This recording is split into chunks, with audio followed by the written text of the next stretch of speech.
IGNOU BCC 109 Intermediate Macroeconomics. What are the features of modern economic growth? Features of modern economic growth have emerged in the analysis based on conventional measures of a national product and its components, population, labor force, and the like. ആധുനിക സാമ്പത്തിക വളർച്ച അതിൻ്റെ സവിശേഷതകൾ പ്രത്യേകതകൾ നമുക്ക് രൂപപ്പെട്ടു വരുന്നത് എങ്ങനെയെന്ന് വിശകലനം ചെയ്യാം. നമ്മുടെ ഈ വിശകലനത്തിൽ പരമ്പരാഗതമായ ചില കാര്യങ്ങൾ നമ്മൾ എടുക്കുന്നു. അതായത് ദേശീയോൽപ്പന്നം, നാഷണൽ പ്രോഡക്റ്റ്, ഒപ്പം തന്നെ ദേശീയോൽപ്പന്നത്തിൻ്റെ മറ്റ് കമ്പണൻസ് ആയിട്ടുള്ള ഉപഘടകങ്ങളായിട്ടുള്ള ജനസംഖ്യ, അധ്വാന ശേഷിയുടെ വർധനവ് തുടങ്ങിയ കാര്യങ്ങളും നമ്മൾ പരിഗണനയ്ക്ക് എടുക്കുന്നുണ്ട്. നമുക്ക് നോക്കാം. Through out most of human history, appreciable growth in per capita gross domestic product was the exception rather than the rule. പ്രശംസാർഹമായ രീതിയിലുള്ള GDP-യിലെ വളർച്ച എന്ന് പറയുന്നത്, പ്രത്യേകിച്ചും പെർ ക്യാപിറ്റ GDP-യിലെ വളർച്ച എന്ന് പറയുന്നത് മാനവ ചരിത്രത്തിൽ ഉടനീളം നമ്മൾ നോക്കുമ്പോൾ പ്രശംസാർഹമായ രീതിയിൽ ഉണ്ടായിട്ടുണ്ട്. ചില പ്രത്യേക അതൊരു നിയമം എന്ന രീതിയിലാണ് അല്ല ഉണ്ടായിരിക്കുന്നതെന്ന് പറയാൻ സാധിക്കും. We consider the growth rates of world's leading economies over the past 4 centuries. ലോകത്തിലെ ഏറ്റവും മുന്നിൽ നിൽക്കുന്ന സമ്പന്ന അല്ലെങ്കിൽ നല്ല സമ്പദ് വ്യവസ്ഥകളുടെ കണക്ക് കഴിഞ്ഞ 4 നൂറ്റാണ്ടുകളായിട്ട് നമ്മൾക്കൊന്ന് പരിശോധിച്ചു നോക്കാം. ഇപ്പോൾ 2025 എന്ന് പറയുമ്പോൾ 1600 മുതൽ 2025 വരെയുള്ള കാലഘട്ടം നോക്കുമ്പോൾ അതാണല്ലോ 400 കൊല്ലം എന്ന് പറയുന്നത്. നമുക്ക് പരിഗണിക്കാം. ഒന്ന്, വ്യവസായവൽക്കരണം ഒന്നും തുടങ്ങിയിട്ടില്ലാത്തൊരു കാലഘട്ടമാണ് 1600 മുതൽ 1800 വരെ അല്ലെങ്കിൽ 1700 വരെ എന്ന് പറയുന്നത്. അപ്പോൾ കാർഷിക പ്രവൃത്തിയാണ് സാമ്പത്തിക പുരോഗതിയുടെ അടിസ്ഥാനമായിരുന്നത് ആ കാലഘട്ടങ്ങളിൽ.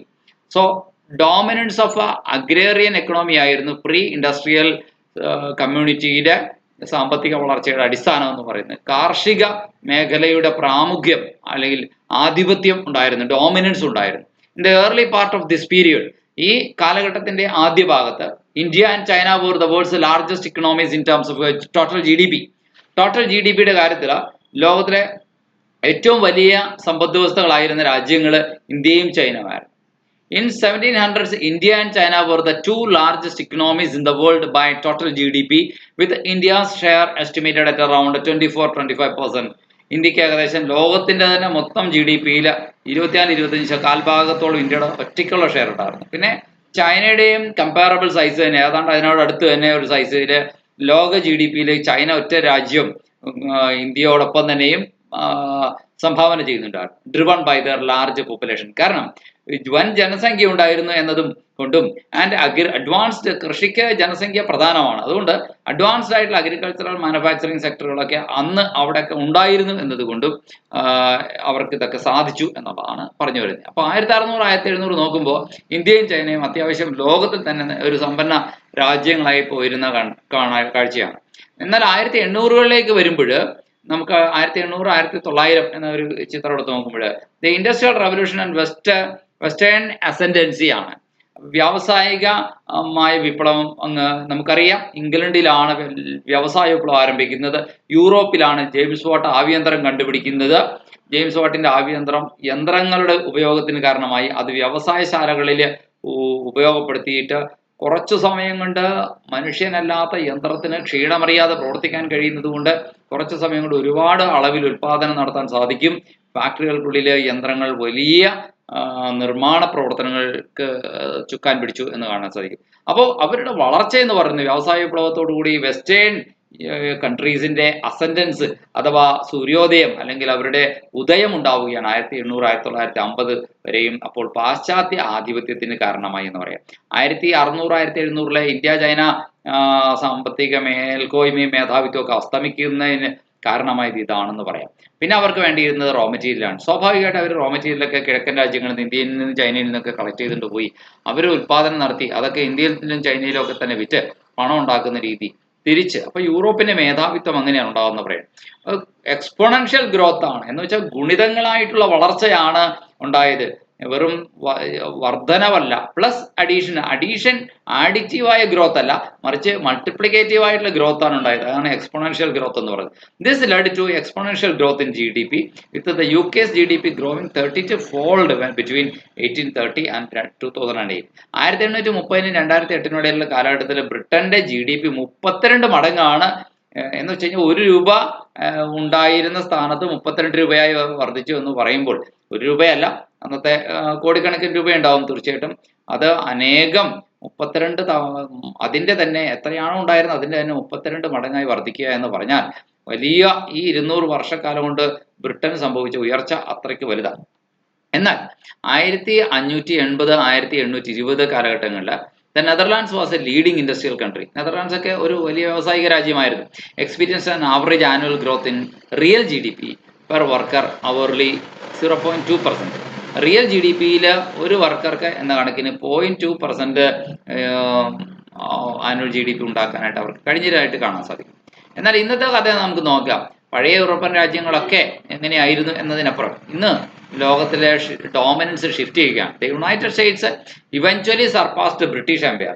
ബ്രിട്ടനെയൊക്കെ അമേരിക്ക കടത്തിവെട്ടി. പിന്നീട് നമുക്കറിയാം, ചരിത്രത്തിന്റെ താളുകൾ മറിച്ചു നോക്കുമ്പോൾ വേൾഡ് വാർ 2 ശേഷം ബ്രിട്ടനും ജർമ്മനിയും ഒക്കെ വളരെ താഴോട്ട് പോവുകയും പഴയ സാമ്രാജ്യ രാജ്യങ്ങളായിട്ടുള്ള പോർച്ചുഗലും സ്പെയിനും ഒക്കെ വളരെ താഴോട്ട് പോവുകയും പകരം രൂപം കൊള്ളുന്നത് അമേരിക്കയുടെ മേധാവിത്വമാണ് സെക്കൻഡ് വേൾഡ് വാറിന് ശേഷം എന്ന് പറയാൻ സാധിക്കും. അങ്ങനെ സെക്കൻഡ് വേൾഡ് വാറിന് മുമ്പേ തന്നെ അമേരിക്ക വലിയ ഒരു സാമ്പത്തിക പുരോഗതി ഉണ്ടാക്കി എന്ന് വേണമെങ്കിൽ പറയാം. നമുക്ക് ഇന്നത്തെ കഥ നോക്കാം. 2015 GDP നോക്കിയാൽ യുണൈറ്റഡ് സ്റ്റേറ്റ്സ്, ചൈന, ജർമ്മനി, അമേരിക്കയാണ് ഫസ്റ്റ്, ചൈന പുറകിലുണ്ട്, ജർമ്മനി അതിനുശേഷം ദെൻ ജപ്പാൻ, ഇന്ത്യ 5ാം സ്ഥാനത്തായിരുന്നു. എന്നാൽ 2025 കഥ നോക്കാം. നമുക്ക് 30 ട്രില്യൺ എക്കണോമി ആയിട്ട് അമേരിക്ക മാറുമ്പോൾ ചൈന 19.5 ട്രില്യനുള്ള എക്കണോമിയായി 2ാം സ്ഥാനത്തുണ്ട്. ജർമ്മനി 4.9 ട്രില്യൺ ഉള്ള എക്കണോമി ആയിട്ട് ഉണ്ട്. ദെൻ 4ാം സ്ഥാനത്ത് നിൽക്കുന്നത് ജപ്പാൻ ആണെങ്കിലും പക്ഷെ വാസ്തവത്തിൽ ഈ ഡിസംബറോട് കൂടിയിട്ട് ഇന്ത്യ ജപ്പാനെ മറികടന്നുകൊണ്ട് ഇന്ത്യ 4ാം സ്ഥാനത്തേക്ക് വരികയും ജപ്പാൻ 5ാം സ്ഥാനത്തേക്ക് പിന്തള്ളപ്പെടുകയുമാണ് ചെയ്യാൻ പോകുന്നത്. അതിനൊക്കെ താഴെയായിരിക്കും ബ്രിട്ടൻ എന്ന് ഓർക്കണം. ബ്രിട്ടനും ഫ്രാൻസും ഒക്കെ ബ്രിട്ടന്റെ താഴെ ഫ്രാൻസിന് താഴെ ഇറ്റലി, കാനഡ അങ്ങനെയൊക്കെ പോകും. ഓസ്ട്രേലിയയൊക്കെ സൗത്ത് കൊറിയയുടെ ഒക്കെ താഴെ ആയിട്ട് വരികയും ചെയ്യും. ചുരുക്കി പറഞ്ഞാൽ ഈ മാറ്റങ്ങൾ ഉണ്ടാകാൻ പോവുകയാണ്. Average annual growth rate of the United States of America during the period 1889 was a relatively dramatic 2.2% per year ആണ്. 2.2% ഒരു പെർ ഇയർ എന്ന രീതിയിൽ അമേരിക്കയുടെ ആവറേജ് ആനുവൽ ഗ്രോത്ത് റേറ്റ് എന്ന് പറയാം. അത് ഓൾദോ അമേരിക്കയുടെ ആവറേജ് ആനുവൽ ഗ്രോത്ത് റേറ്റ് ആണ് ഒരു വർഷത്തിലുണ്ടാകുന്ന ശരാശരി വളർച്ചാ നിരക്കിന്റെ കാര്യമാണ് പറയുന്നത്. Although an annual growth rate of 2% in per capita GDP does not appear very impressive. അപ്പോൾ ചോദിക്കും, വെറും 2% ആനുവൽ ഗ്രോത്ത് റേറ്റ് അത്ര വലിയ ഇംപ്രസീവായ ഒരു കണക്കൊന്നും അല്ലല്ലോ എന്ന് നമ്മൾ ചോദിച്ചേക്കാം എന്നാണ് പറയുന്നത്. പക്ഷേ although an annual rate of 2%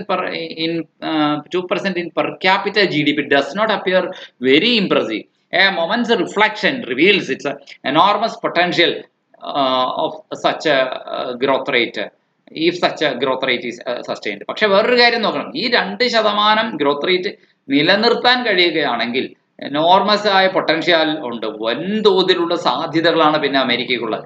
ഈ 2% ആവറേജ് ഗ്രോത്ത് റേറ്റ് അത് നിലനിർത്താൻ കഴിഞ്ഞാൽ, സസ്റ്റെയിൻ ചെയ്യാൻ കഴിഞ്ഞാൽ, ഒരു ഞൊടി നേരത്ത് അവർക്ക് 2% ഗ്രോത്ത് റേറ്റ് ഉണ്ടായതുകൊണ്ട് വലിയ കഥയില്ല, അതത്ര ഇംപ്രസീവ് അല്ല. പക്ഷേ ആ ഗ്രോത്ത് പൊട്ടൻഷ്യൽ, ആ വളർച്ചാ സാധ്യത എങ്ങനെയാണ് അവർക്ക് സസ്റ്റെയിൻ ചെയ്യാൻ കഴിഞ്ഞാൽ അവർക്കുണ്ടാകുന്ന നേട്ടം വലുതാണ്. Simple calculations show that maintaining the 2% countries, America എന്നല്ല ഏത് രാജ്യമാവട്ടെ, ഈ 2% ഗ്രോത്ത് റേറ്റ് മെയിൻറ്റെയിൻ ചെയ്യാൻ കഴിഞ്ഞാൽ per capita income GDP doubles in 35 years. 35 കൊല്ലം കൊണ്ട് അവരുടെ per capita income per capita GDP double ചെയ്യുമെന്നാണ് പറഞ്ഞത്. ആളോഹരി ഉൽപാദനം എങ്ങനെയാണെന്ന് പറഞ്ഞത്, ഇരട്ടിയാകുമെന്ന്, 35 വർഷം എടുക്കുമെന്ന് ഈ 2% ഗ്രോത്ത് റേറ്റ് നിലനിർത്താൻ കഴിഞ്ഞാൽ. പക്ഷേ this length of time is considerably shorter than the life span of an individual. ഇത് ഒരു വ്യക്തിയുടെ ആയുർദൈർഘ്യം വെച്ച് നോക്കുമ്പോൾ അതിനേക്കാൾ കാര്യമായി കുറവഞ്ഞ ഒരു കാലഘട്ടം കൊണ്ട് തന്നെ തീർച്ചയായിട്ടും അവർക്ക് ഇരട്ടി മികവിലേക്ക് രാജ്യത്തിന് കുതിച്ചു കയറാൻ സാധിക്കും. ആ രാജ്യത്തെ ഒരു പൗരൻ ജനിക്കുമ്പോഴുള്ളത് രാജ്യത്തിന്റെ എത്രയാണോ GDP ഉള്ളത്, അത് അവന് 35 വയസ്സാകുമ്പോൾ രാജ്യത്തിന്റെ GDP ഇരട്ടിയാകുമെന്ന് പറഞ്ഞു കഴിഞ്ഞാൽ ഓക്കെ, 35 വയസ്സ് ഒരു ചെറുപ്പക്കാരനായി എന്നൊക്കെ പറയാം. ആ കാലഘട്ടത്തിൽ രാജ്യം തീർച്ചയായിട്ടും ഇരട്ടി കുതിപ്പിലേക്ക് എത്തുന്നത് നല്ല കാര്യം തന്നെയാണ്. ഒരാളുടെ ലൈഫ് സ്പാൻ വെച്ച് നോക്കുമ്പോൾ അതിനേക്കാളും കുറവ് തന്നെയാണ്. അതായത് 2% ഗ്രോത്ത് ഇഫക്റ്റ് ആണ് നമ്മളിപ്പോൾ സ്റ്റഡി ചെയ്തത്. ലൈഫ് ടൈം പ്രോസ്പെറിറ്റി ആണ്. അതായത് കൺസിസ്റ്റന്റ് ആയിട്ട് നിൽക്കണം. Consistent 2% annual GDP per capita.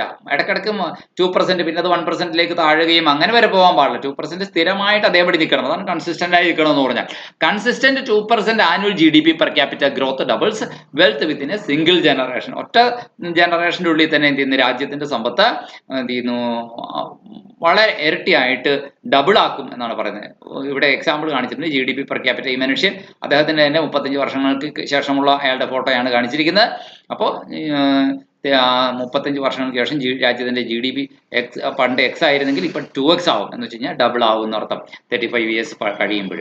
Robert Lucas അദ്ദേഹം ആൽഫ്രഡ് മാർഷലിന്റെ സാമ്പത്തിക ശാസ്ത്ര സിദ്ധാന്തങ്ങളെ കുറിച്ച് ഒരു പ്രഭാഷണം കേംബ്രിഡ്ജ് യൂണിവേഴ്സിറ്റിയിൽ 1984-85 നടത്തി. അപ്പോൾ അദ്ദേഹം ഇങ്ങനെ ഒരിക്കൽ പറഞ്ഞു, once one starts to think them is hard to think about anything else.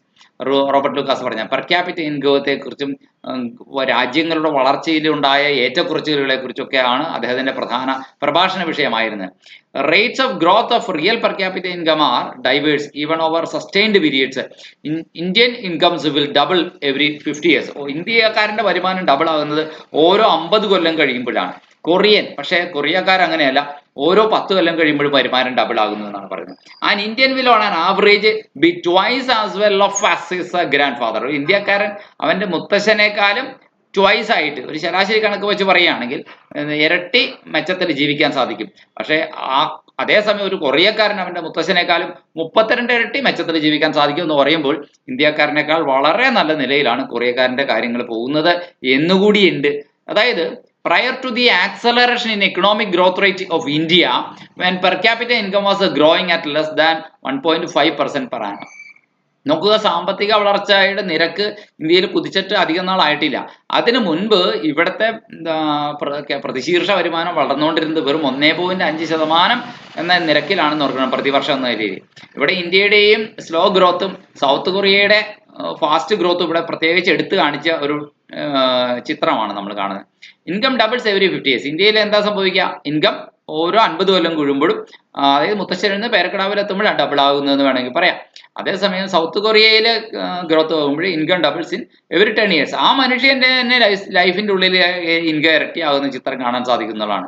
അപ്പോൾ അതേസമയം ഇന്ത്യയിലെ 50 കൊല്ലം കൊണ്ടുണ്ടാകുന്ന മാറ്റം എന്ന് പറയുന്നത് ഈ സൗത്ത് കൊറിയയിൽ 32 മടങ്ങ് ഇന്ത്യയിലുണ്ടാകുന്നത് ഇരട്ടിയാകുമെങ്കിൽ അവിടെ 32 മടങ്ങാണ് വർധനമുണ്ടാകുന്നത് എന്നുള്ളതാണ്. So during its period of rapid industrialization, South Korea's average income was doubling approximately every 8 to 10 years. ഓരോ 8 വർഷം അല്ലെങ്കിൽ 10 വർഷം കൊണ്ട് എന്ത് ചെയ്യണം, അവരുടെ ആവറേജ് ഇൻകം ഡബിൾ ചെയ്യുകയാണ്. ഓക്കെ, അപ്പോൾ ഡബിളിംഗ് പീരീഡ് ഇന്ത്യയിലുണ്ട്. ഡബിളിംഗ് പീരീഡിന്റെ 5 മടങ്ങ് ഡബിളിങ് എവിടെ ആണ്? ഈ ഇന്ത്യയിൽ 50 കൊല്ലമാണ് ഡബിളിംഗ് പീരീഡ് എങ്കിൽ, ഇൻകത്തിന്റെ ഡബിളിംഗ് പീരീഡ് എങ്കിൽ അതിന്റെ 5 മടങ്ങ് ഡബിളിംഗ് ഇൻകത്തിൽ ഉണ്ടാകും സൗത്ത് കൊറിയയിൽ എന്നാണ് നമ്മൾ പറഞ്ഞു വന്നത്. During its peak economic growth years, അതിന്റെ ഏറ്റവും ഉച്ചസ്ഥായിയിൽ സാമ്പത്തിക വളർച്ച ഉണ്ടായിരുന്ന ആ കാലഘട്ടങ്ങളിൽ they reached an average annual growth rate of about 7%. അവർക്ക് 7% ആനുവൽ ഗ്രോത്ത് റേറ്റ് വരെയും സൗത്ത് കൊറിയക്ക് അച്ചീവ് ചെയ്യാൻ കഴിഞ്ഞു എന്നുള്ളതാണ് പറഞ്ഞു വരണേ. Meant that average income could double every 10 years. അതിന്റെ അർത്ഥം എന്താ? അവരുടെ ആവറേജ് ഇൻകം ഓരോ 10 വർഷം കൂടുന്തോറും അവർക്ക് ഡബിൾ ആക്കാൻ കഴിയുന്ന രീതിയിൽ അവർക്ക് ഉയർച്ച ഉണ്ടായിരുന്നതാണ്. ദിസ് പവർഫുൾ കമ്പാരിസൺ, ഇത് നല്ലൊരു താരതമ്യമാണ് നമ്മളിപ്പോൾ നടത്തിയത്. ഈ ശക്തമായ താരതമ്യം എന്ന് പറയുന്നത് is also from Robert Lucas 1988 paper. Robert ലൂക്കാസിന്റെ 1988 ഈ പേപ്പറിനെ ബേസ് ചെയ്ത് തന്നെയാണ് on the mechanics of economic development, സാമ്പത്തിക പുരോഗതിയുടെ ചില ബലതന്ത്രങ്ങൾ എന്നാണ് ഇതിനെക്കുറിച്ച് പറയുന്നത്. Which grew out of his Marshall lecture. നമ്മൾ നേരത്തെ പറഞ്ഞു, ആൽഫ്രഡ് മാർഷലിന്റെ വിഷയങ്ങൾ, സാമ്പത്തിക ശാസ്ത്ര സിദ്ധാന്തത്തെ സംബന്ധിച്ചുള്ള ചില പ്രഭാഷണങ്ങൾ അദ്ദേഹം കേംബ്രിഡ്ജ് യൂണിവേഴ്സിറ്റിയിൽ 1984-85 കാലഘട്ടങ്ങളിൽ നടത്തിയ ഈ അവസരത്തിലാണ് ഇത്തരം കാര്യങ്ങൾ അദ്ദേഹം പറഞ്ഞത്. എന്തായാലും it serves as A dramatic illustration of the compounding power of small differences in annual growth rates over long periods.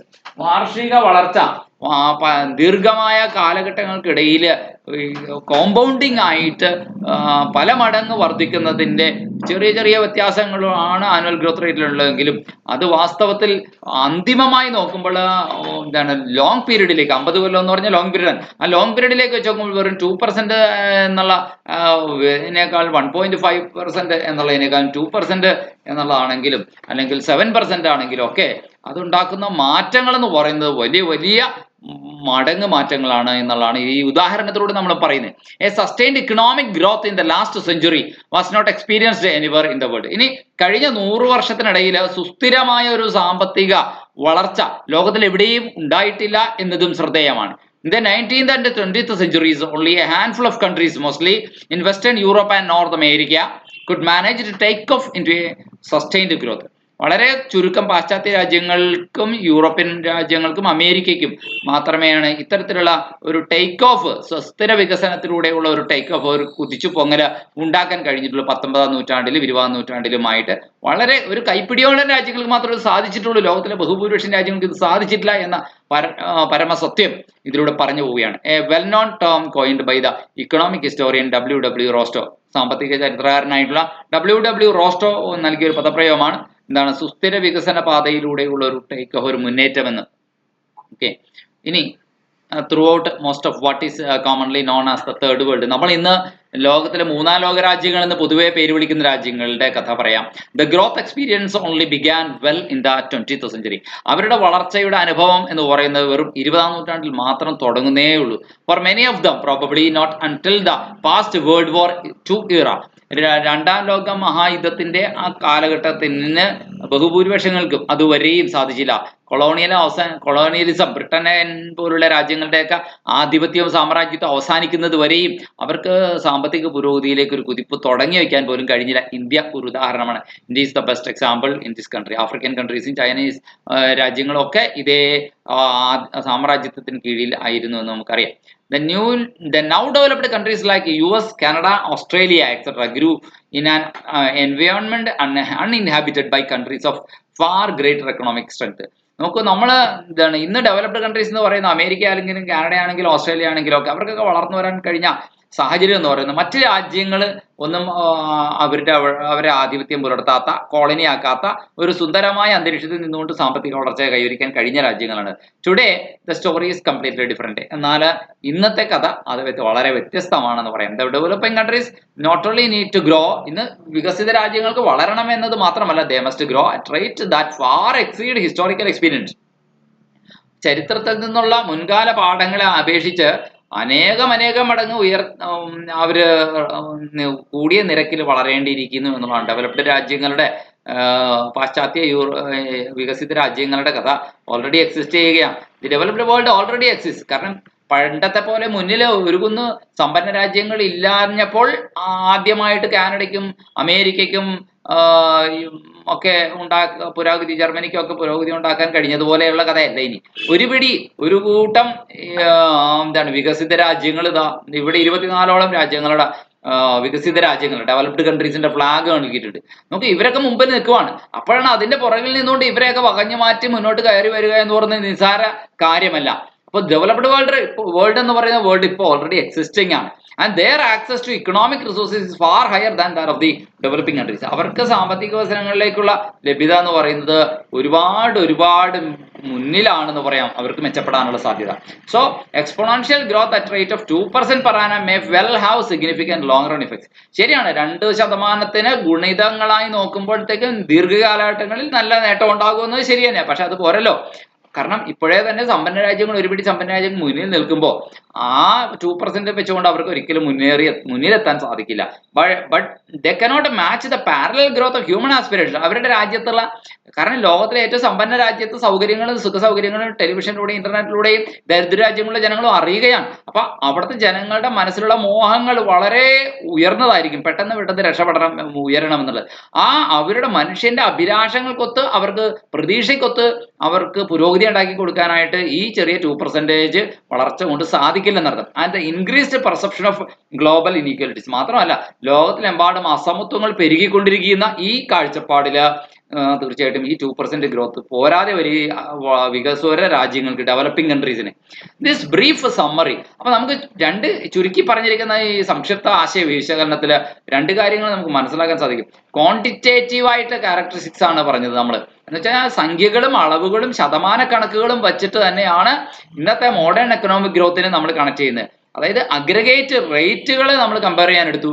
അതുപോലെ തന്നെ 2 കാര്യങ്ങൾ നമ്മൾ സ്ട്രക്ചറൽ ട്രാൻസ്ഫോർമേഷൻ, 2 തരത്തിലുള്ള ഘടനാപരമായ മാറ്റങ്ങൾ അനിവാര്യമാണ്. കാർഷിക ഘടനയിൽ നിന്ന് ഒരുപക്ഷെ വ്യാവസായിക ഘടനയിലേക്ക് മാറേണ്ടി വരും.